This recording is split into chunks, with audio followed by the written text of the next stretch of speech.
What do you do when your wife walks out of a club with a stranger while your child sleeps at home, and somehow you become the villain for objecting?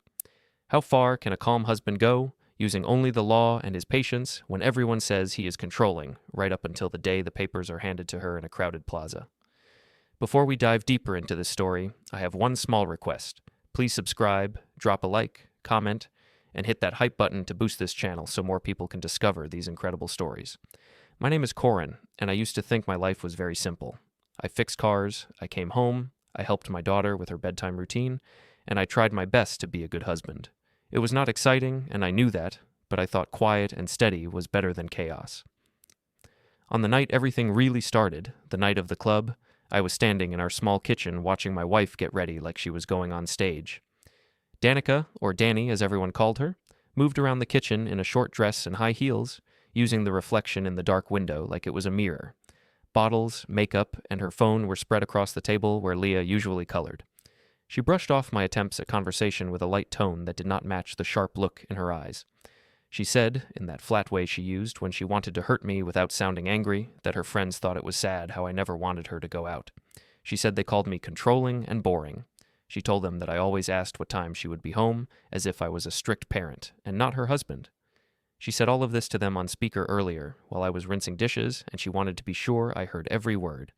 I remember that more clearly than the words I tried to use with her. I did not raise my voice. I said I only asked because we had a 6-year-old girl sleeping in the next room, and I liked knowing when the front door would open in the middle of the night. She answered that her friends already thought I was a problem, and that any more questions from me would prove them right. She did not need to shout. It was enough that she made me the villain in a story I did not even get to tell. Earlier that afternoon, before she started getting ready, I had seen her phone light up on the counter. An alarm flashed for a second, then disappeared when she tapped it away. It said, Maple Room, 10:30 p.m., and the words, meeting, personal, sat under it. I did not ask about it, because I was tired of every question becoming proof of my jealousy. I just noted the time and the name in my head. Maple Room could have been a club area, or a bar, or nothing important at all. Still, my mind filed it away. I've always been good at remembering small details. At work, that is useful, because I remember strange noises from engines. At home, it has become a different kind of skill, one that quietly hurts. Leah sat at the table, swinging her legs, watching her mother put on lipstick. Leah liked shiny things, and Dani was very shiny that night. Leah asked why Mommy needed so much glitter for a simple girls' night. Dani laughed in a way that sounded almost forced and said it was because she wanted to feel alive and have fun. She said she spent all her time being a mother and needed one evening where she could pretend she did not have responsibilities. She did not say it directly, but she made it sound like Leah and I were some kind of weight around her neck.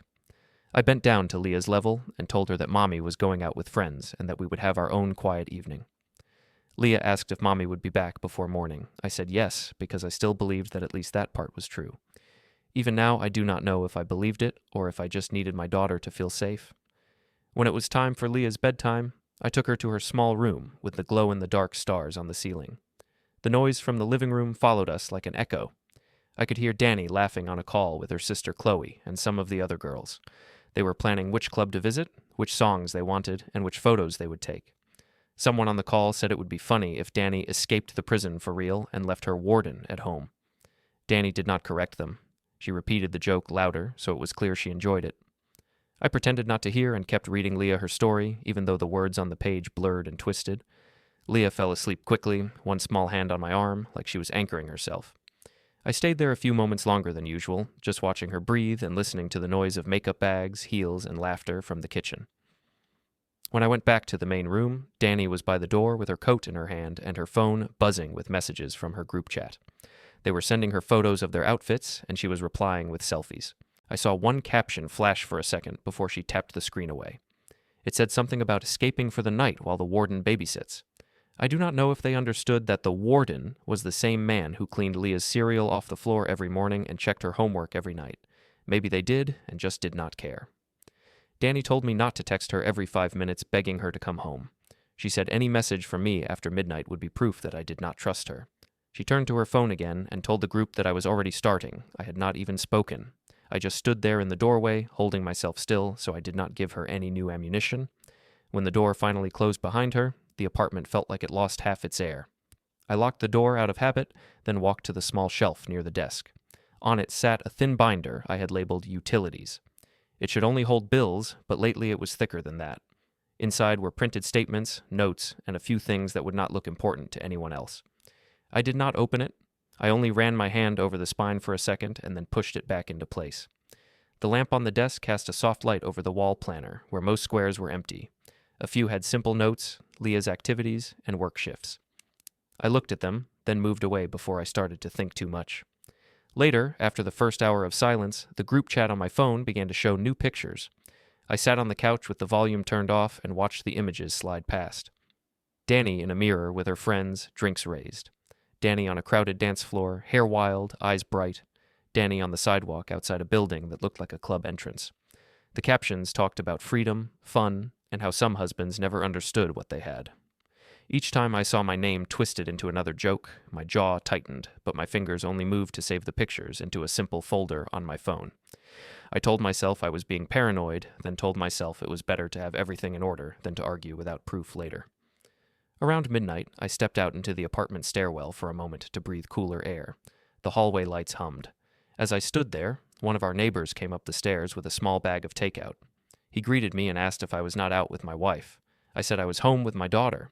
He frowned and said he had seen Dani earlier at the entrance, laughing with some guy while they waited for a ride. He thought maybe it was one of her friend's husbands. I felt something inside me go still, not loud or exploding, just still. I thanked him for telling me and said maybe it was just one of her group. He nodded and walked past me. I stayed there for a few seconds, counting my breaths, then went back inside. When I closed the door behind me, the apartment was quiet again. I put the chain on, walked into the kitchen, and checked on Leah one more time. She slept peacefully, unaware of the weight of the night. I returned to the counter where my phone lay face down. As I reached for it, the screen lit up on its own. A text notification appeared from an unknown number, only showing a short preview before it faded. It said that she left with him already and told me not to be mad. My hand froze above the phone as the screen went dark, and the rest of the message disappeared into the silence. I stood there for a long moment after the screen went dark, my hand still hanging in the air above the phone. Part of me wanted to pretend I had not seen anything, to leave the phone where it was and go back to the guest bedroom, lie down, and tell myself that I was reading too much into a half sentence from a number I did not recognize. The other part of me, the one that knows engines and small noises and how problems start, knew I needed to see the rest. Finally, I picked up the phone and opened the message. The number had no name saved. The full text was short and messy, like someone typing quickly. The sender said that she left with him already, that they were fine, and that I should not be mad because it was only a ride and she deserved a fun night. I read it twice. I tried to decide if the she was my wife and the him was just a driver or a friend. The words sat there on the screen, flat and cold. I did not reply. I just took a screenshot, saved it to my photos, and locked the phone again. I do not know exactly what time Dani finally came home. I only know that I woke up on the couch to the sound of the lock turning very quietly, like someone trying not to be heard. The room smelled like perfume and something heavier, the mix of sweat and alcohol and cigarette smoke from the club.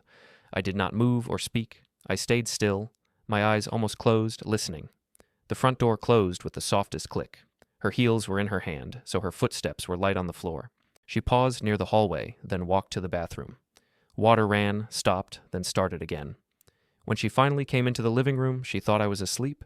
She stood there for a moment, and I could feel her looking at me in the dim light. Then she went straight to the bedroom without saying anything. In the morning, Leah rushed into our room and announced that she had slept great and asked if Mommy had fun with her friends. Dani said she had fun, that it was nothing special, just a few drinks and some dancing. She added, in a hard tone meant for me, that it was good to remember she was more than a housewife. I did not argue. I got Leah ready for school, made breakfast, and watched Dani sit at the table with her sunglasses on, scrolling her phone. The first posts from the night appeared on my screen while I was eating a piece of dry toast before work. I opened the group app almost on habit, searching for news from the garage, and saw Dani's name at the top. There she was, in a mirror shot with two friends, holding a drink, her dress bright under the club lights. The caption said that she had finally escaped the cage for a night and left the warden in charge of bedtime. I saw comments from people I barely knew, laughing and telling her she deserved freedom. In another shot, she stood on a crowded dance floor with a man I recognized from the neighbor's description. His arm was around her waist, their faces close. The angle made it hard to tell exactly how close, but it was close enough that no one would mistake them for strangers. I saved those images as well, my thumb moving steadily, my face blank. At the garage, the day started with the usual noise of metal tools, engines, and radio music. Still, there was an extra buzz in the air that had nothing to do with cars. I could feel it when I walked in. One of my coworkers looked up from his phone with a grin that was a little too wide. Another nudged him and glanced at me. They tried to act normal, but the energy was wrong. I went to the small locker area, changed into my work shirt, and told myself not to imagine things. In the open-plan office corner where we handled invoices and calls, a couple of the younger guys were huddled around a screen. They turned it away when they saw me, but not before I saw Dani's dress and the club's neon behind her. They said they were just scrolling, nothing serious. I said I did not need an explanation. Later, while I was entering some parts information into the computer, my own phone buzzed again. Ria, a mutual friend who sometimes worked in the city center, had posted a story from the same night. I opened it on mute. The first clip showed the club dance floor from above. The camera panned across flashing lights and moving bodies. For a moment, I saw Dani again with the same man, spinning under a strobe. The next part showed the group outside on the smoking patio, blowing out clouds of smoke and laughing. The camera lingered on Dani and the man, who were standing closer now. The final clip, which only lasted a second or two, showed them walking toward the street. In the background, out of focus but clear enough, there was a sign with a hotel logo. The story cut off right there. I watched it twice, then used the screen recording feature to save it. I did not comment or react. I just minimized the app and opened a blank folder on my work computer, naming it something plain. Around mid-morning, my manager, Tom, stepped out of his glass office and called my name. His face was calm but serious in a way I recognized. He told me he wanted a quick word when I had a minute. Before I could answer, my phone buzzed again. A calendar reminder popped up. Cedar Room, 4:45 p.m. Meeting, personal. I had said it myself days earlier, after a different quiet conversation in a parking lot. I dismissed the alert with a single tap and told Tom I would be in after I finished entering the parts numbers.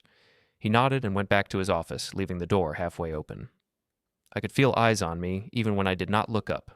At lunch, I walked to the supermarket to grab something simple. I did not have much appetite, but I knew I needed food to get through the day. In the checkout line, with a sandwich in one hand and my wallet in the other, I heard someone say my name. I turned and saw one of the mothers from Leah's class. She smiled and asked how we were doing. Then, almost immediately, she asked if I had seen Dani's posts from the night before. She said Dani seemed like so much fun that it was great she was not trapped at home all the time. She added, in a lighter tone that did not feel light at all, that some men did not understand how important it was for women to have freedom, and that she hoped I was not being too strict. I told her we were fine, and that I did not want to discuss my marriage next to the bread display. Her smile faded a little. She wished me a good day and turned away. For her, the conversation was only gossip. For me, it was a sign that the story Dani was telling about me was spreading through our everyday life. Back at the garage, I took a short break in the storage area where it smelled like oil and cardboard. I pulled out my phone and checked my folders. The screenshots, the story recording, and the unknown text were all there. I uploaded them to a cloud account and watched the small message appear at the top of the screen. File uploaded successfully. Then I plugged a small USB stick into the office computer, copied the files, and labeled the drive with the date using a piece of tape. When no one was watching, I slipped the stick into my work bag. I did not know exactly how I would use these pieces, but I knew better than to rely only on memory. In the middle of the afternoon, while I was back at my station, tightening bolts and listening to the radio, my phone buzzed on the counter near the computer. The group app flashed with a new notification. Someone had tagged me in a photo. I wiped my hands, picked up the phone, and opened it. The picture showed Dani standing on a curb at night, leaning against the same man from the club. Behind them, clear as day, was the hotel sign, lit up in the dark. The caption said something about a wild night and a ride home, with a laughing face added for effect. Before I could think about what to do, I heard Tom call my name from across the office, his voice careful and firm, asking if we could have that quick word now. Tom's office was small and made mostly of glass, so I could see him sitting at his desk, pretending to focus on a file while he waited for me. When I stepped inside, he closed the door halfway, leaving it open just enough to feel like he was trying not to make a scene. He asked if things were all right at home. He said he had seen some posts, and he had heard some talk in the break room about me being too strict with my wife. He said he did not want details, only to know if my work would be affected. I told him I was tired, but I could do my job, and that I did not want my marriage to become a topic at the garage.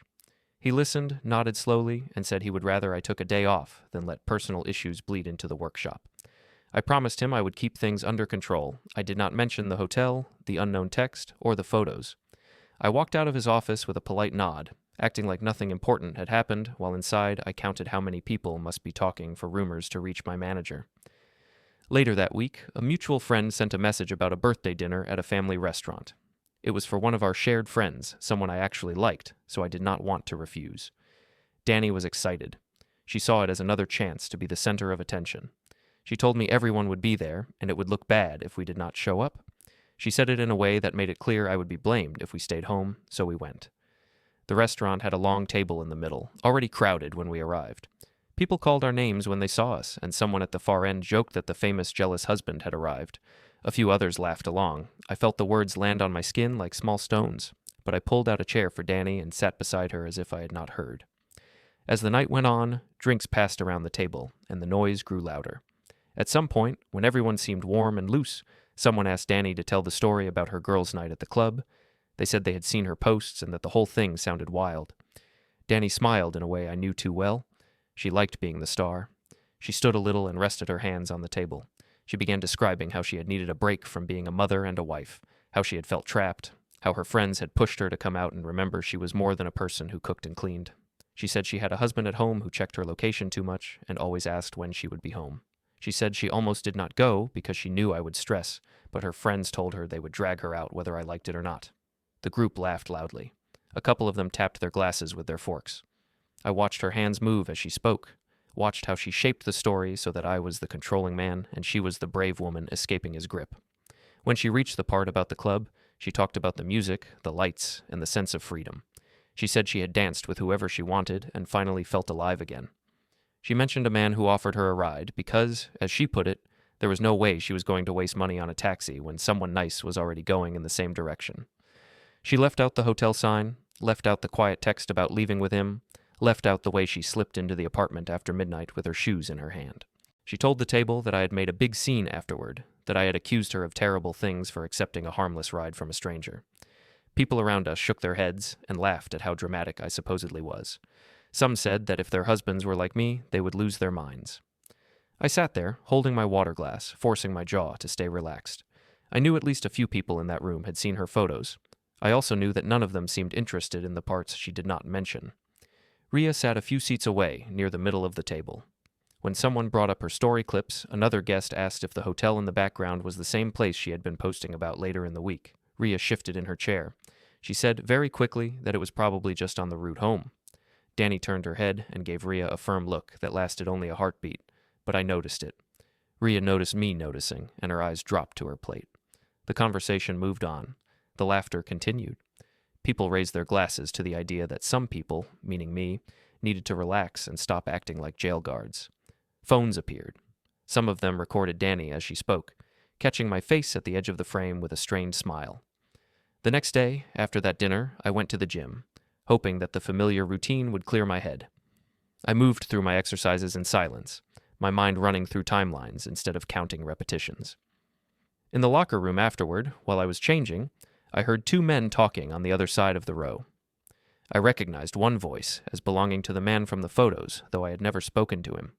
He was telling his friend a story about a night with a married woman. He said her husband had stayed home with the kid while she went out, that she had told him her husband was controlling and would never imagine she would dare to go to a hotel with someone new. He laughed as he described how proud she seemed of sneaking around. Every word tightened something in my chest. I did not confront him. Instead, I reached for my phone, opened the recording app, and slid it into my gym bag with the microphone facing out. The faint beep of the app starting was lost under the buzzing air vents. I sat down on the bench, stayed quiet, and let the recorder capture as much as it could. Later that night, after Leah was in bed and the apartment was quiet, I sat at the small desk in the living room with my laptop open. I transferred the audio file from my phone, watching the progress bar crawl across the screen. When it finished, a small pop-up appeared, telling me the file had been uploaded successfully to the cloud folder I had created. I opened a simple spreadsheet and wrote down dates, times, and short notes. Girls' night at club, unknown text, neighbor's comment, social media posts, birthday dinner, locker room brag. On the browser behind the spreadsheet, I had tabs open about storage options and another about a notary in our city. When I heard footsteps in the hall, I quickly minimized everything, leaving only the blank spreadsheet visible. Dani walked past, glanced at the screen, and asked if I was still thinking about her fun night out. I said I was doing some work things. She rolled her eyes and went to the bedroom. A few days after the dinner, Chloe sent a link to a short video from that night. It showed Dani standing at the head of the table, retelling her story. The group began chanting for another toast, telling her to drink to freedom. Someone's camera passed over my face for a moment, catching the stiff smile and the way my eyes avoided the lens. One evening, when Leah was drawing on the coffee table, the video started playing automatically on the television through a connected app. The sound filled the room. Laughter, chanting, the clink of glasses. Leah looked up and saw her mother on the screen, heard people making jokes about a cage and a warden. She glanced at me, then back at the television, her small brow furrowing. I walked over, picked up the remote, and paused the video at the exact frame where my forced smile showed in the corner, surrounded by her mother's friends cheering her on. As the frozen image stared back at us, Leah slipped off the couch and walked slowly down the hallway toward her room, her socks silent on the floor, leaving me alone with the still picture and the echo of the crowd's chant still ringing in my head. The week after the birthday dinner felt heavier than any week I could remember, even though my routine did not really change. I still woke up early, made Leah's breakfast, and went to the garage. I still tried to keep the apartment clean, did the laundry, and checked school emails, but everything felt slightly off, like the furniture in my life had been moved a few inches when I was not looking. On a mild Saturday morning, I decided to take Leah to the park. I needed to get her out of the apartment, away from screens and from the echo of her mother's laughing stories. The park was not big, just a few swings, a small slide, some benches, and a patch of grass. Leah ran ahead of me, her hair bouncing as she went straight for the swing set. I pushed her gently, watching her legs kick at the sky. After a few minutes, she asked why her mother had to go out at night so much, and why the grown-ups at the restaurant had laughed about cages and wardens. She said she did not like the way they laughed about our home. I told her that some adults made jokes when they did not want to look at their own choices closely. I said her mother liked to be the funny one, and that people joined in because it was easier than staying silent. Leah asked if that meant her mother did not like being at home with us. I felt my throat get tight, but kept my voice steady. I told her that whatever her mother felt, I would still be here, making sure Leah was safe. She seemed to accept that for the moment, but I could see more questions forming behind her eyes. That afternoon, we had a smaller family lunch planned at a quiet restaurant, this time with only close family.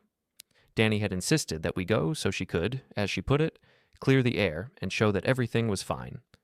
I had doubts, but I wanted to see whether anyone in her family could see past the story she was telling. The restaurant was calmer than the birthday one, with soft music and a few scattered tables. We sat at a corner table, me, Dani, Leah between us, and across from us, her mother, Elaine, and her sister, Chloe. My own parents, Marina and Graham, arrived a little later and took seats at the end. From the start, the air felt tight. Elaine kept giving me long looks, like she was examining something broken. She started talking about how hard it was for modern women to be married to men who did not understand their need for space. She said she had seen Dani's posts and thought they were brave, that it was important for her daughter to speak her truth. She said it was unfair for a husband to lock his wife down with a child and then complain when she wanted one night to breathe. Every sentence was aimed at me, but delivered as if she was just discussing some abstract issue in the world. I could feel Marina's eyes on me, waiting to see how I would react. Dani then began to retell her version of the club night, this time as a sad story about a wife trying to find herself and a husband who could not handle that. She said I had accused her of terrible things for taking a simple ride home with a kind stranger. She said I had made her feel like a prisoner for needing fun. When I shifted in my seat, she called attention to it, telling the table that I always reacted badly whenever someone questioned my behavior. Elaine put a hand on Dani's arm and said her daughter had suffered enough. She asked why I could not just move on and trust her. I listened to them and felt something inside me stop trying to defend itself. When the conversation turned toward me, I spoke quietly. I said that people were not reacting to a simple ride home, but to photos, videos, and a man bragging about taking a married woman to a hotel while her husband stayed home. Elaine frowned and said men often twisted innocent events into something dirty, because they could not stand seeing their wives happy. I noticed Chloe watching me carefully, a small crease between her eyebrows. Marina eventually stepped in. She asked Dani directly if she had gone to a hotel after the club, and if she had considered how it looked to anyone who cared about Leah. Dani did not give a straight answer. She said she was tired of defending herself, and that everyone needed to stop interrogating her. She turned it around by saying I was the one who made their home tense, that my silence and my questions created a prison, not the other way around. Marina looked at me and then at Leah, who was quietly picking at her food, eyes lowered. Graham kept his head down, moving his fork without really eating. No one at that table wanted a fight, but the fight was already there, under every word. The lunch ended with no real resolution, just more lines drawn in invisible ink. Elaine left with Dani and Chloe, still speaking about how unfair it was for her daughter. Marina hugged me in the parking lot and said she believed there was more to the story than Dani admitted. Graham patted my shoulder and told me to stay calm, though his face showed he had heard enough to be worried. That night, after we got home, I put Leah to bed and then went back to the hallway. Our apartment felt different now, divided in a way that did not show in the furniture but lived in the air. I walked into the guest bedroom with a small armful of clothes and placed them in the wardrobe. While I did this, Leah appeared in the doorway, rubbing her eyes. She asked why I was moving my shirts into the other room. I told her the guest bedroom was quieter and that I sometimes slept better there. She asked if I was in trouble, like how she sometimes had to sleep without her nightlight when she misbehaved. I said no, I was not in trouble, and that this was about grown-up things she did not need to carry. She did not look convinced, but she nodded and went back to her bed. In the living area, the kitchen counter now held 2 mugs placed on opposite ends, one near the coffee machine and one closer to the sink. It was a small thing, but somehow it felt like a map of our marriage. On the wall near the small desk, the planner hung with its neat squares. Most days were still empty or had simple notes about school and shifts, but now one date a few weeks away was circled in red. I had drawn that circle one late night, after a quiet call in the apartment stairwell, and I had not explained it to anyone. On the desk, a drawer held 3 binders labeled Home, Auto, and Bank. Earlier, when Dani walked into the room, I had quickly closed that drawer, and she had heard the soft click of the lock. She asked what I was hiding in there.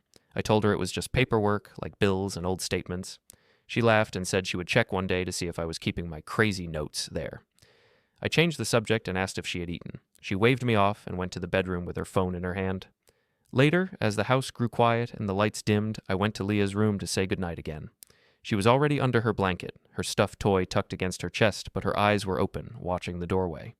When I sat on the edge of her bed, she asked if I was going to leave us like her mother left at night.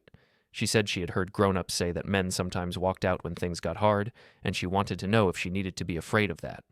Her voice was small, but the question was heavy. On the dresser beside us, my phone lay face down.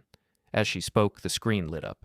A message preview appeared from a thread I had renamed Follow-Up, and only a few words showed before it faded. I saw enough to know it was connected to the red circle on the planner. Without thinking, I reached over and cleared the notification before Leah could see any details.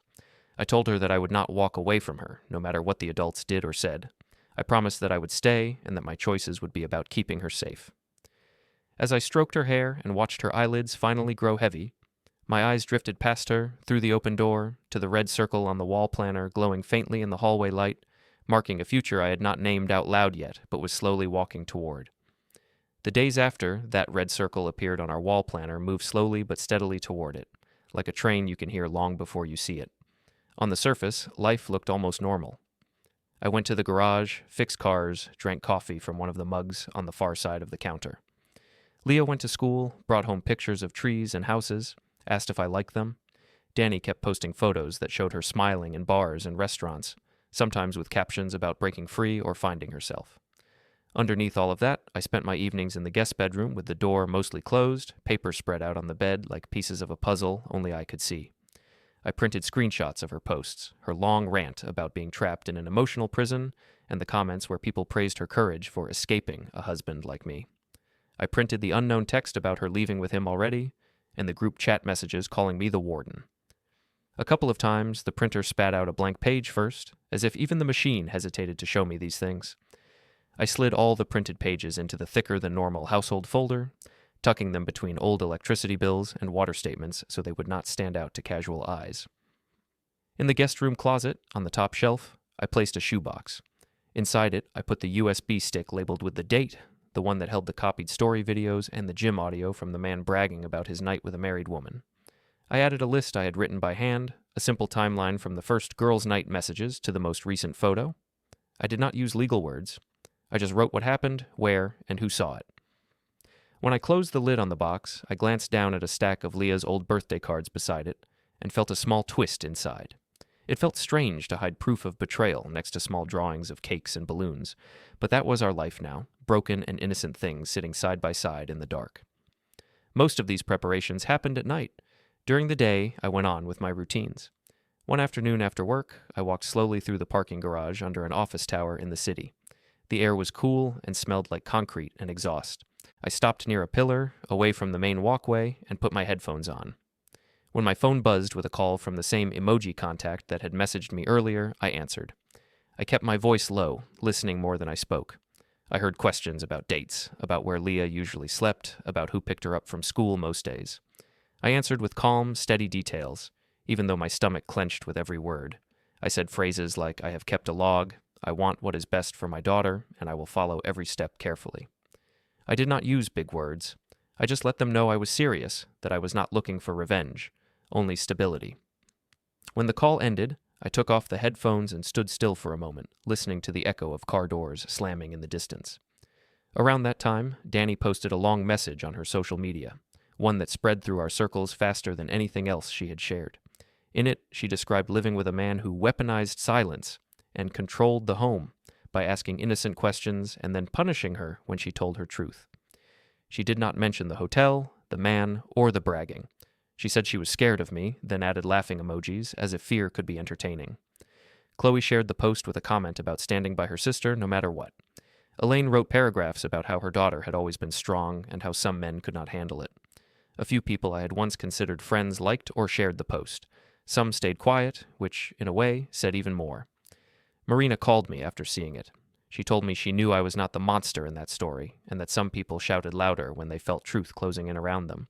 She also told me to keep breathing and to remember what mattered most. Leah. A few evenings later, Dani and I had to attend a short parenting information session at the community center. It was about communication and conflict when families hit rough times, the kind of session people usually attend before things become official. The hallway smelled like cleaning supplies and crayons, and there were posters about child safety on the walls. We sat side by side, not touching, on metal chairs outside a small room while we waited for our turn to sign a form. Dani scrolled her phone and rolled her eyes, telling Chloe by message that I had dragged her there because I loved drama. I sat straight, hands folded, watching other couples pass by with tight faces and forced small talk. No one there looked like they wanted to be there, but everyone understood that sometimes you do what you must. When we went inside, we listened to someone talk about keeping children out of adult fights. Dani answered questions lightly, almost joking. I kept my responses short and clear. At the end, we walked back down the hallway in silence, our footsteps echoing on the tile. I noticed a clipboard on a table near the door with only one word visible at the top. Statement. I did not pick it up. I just noted the word and walked on. Back at home, the distance in the apartment was impossible to ignore. We could be in the same room and feel like we were on different planets. One night in the kitchen, Dani finally exploded. She said she was tired of my quiet, judging face and the way I had moved into the guest room without asking her. She said if I wanted to fix things, I needed to stop bringing up the club night, stop hinting about the hotel, and stop acting like I was better than her. I told her, in the calmest voice I could manage, that I was not acting like I was better than anyone. I said I just refused to lie to myself about what I had seen and heard. I said trust was not a switch you could flip back on with a few jokes and a new selfie.